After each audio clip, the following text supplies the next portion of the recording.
Bonjour, dans cette vidéo, nous allons voir les notions de majorant, minorant, partie majorée, partie minorée. Alors, soit A une partie de R, eh bien un grand M, qui est un réel, est un majorant de A, si pour tout élément de grand A, cet élément est inférieur à M.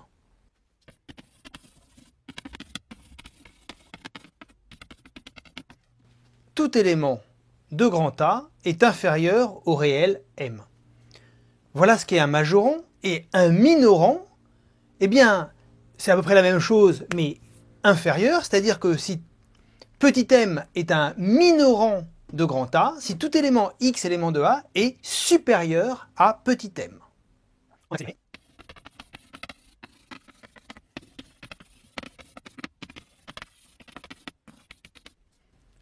Voilà ce qu'est un minorant de grand A. Alors pouvez-vous nous dire, une partie grand A qui possède un majorant, possède-t-elle plusieurs majorants?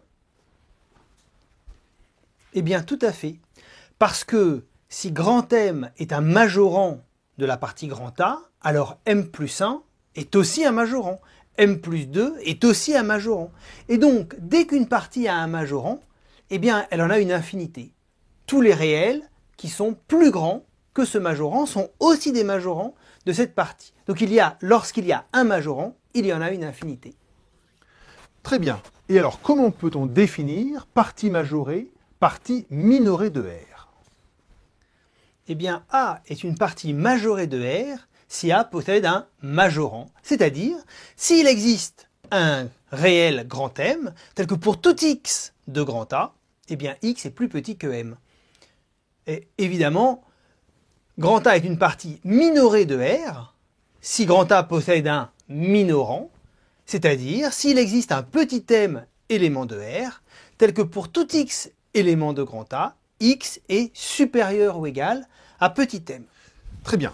Pourriez-vous montrer maintenant que l'ensemble grand N de tous les entiers naturels, c'est-à-dire les entiers positifs, n'est pas majoré? Ce n'est pas facile. Partie entière.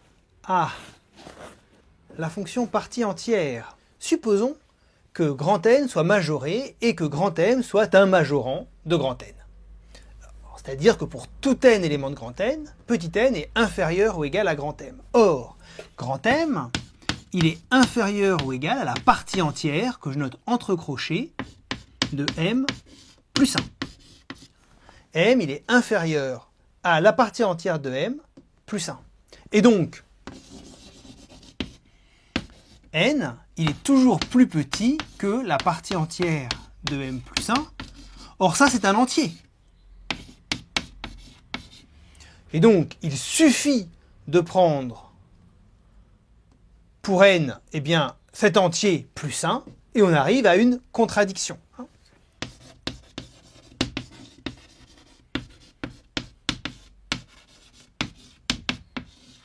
Et évidemment, on n'a pas que la partie entière de M plus 2 est inférieure à la partie entière de M plus 1.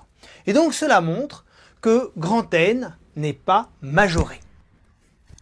Tout à fait. Tout à fait. Et d'ailleurs, c'est une méthode classique en mathématiques. Pour démontrer qu'un objet mathématique n'existe pas, eh bien, on suppose que cet objet existe et on arrive à une contradiction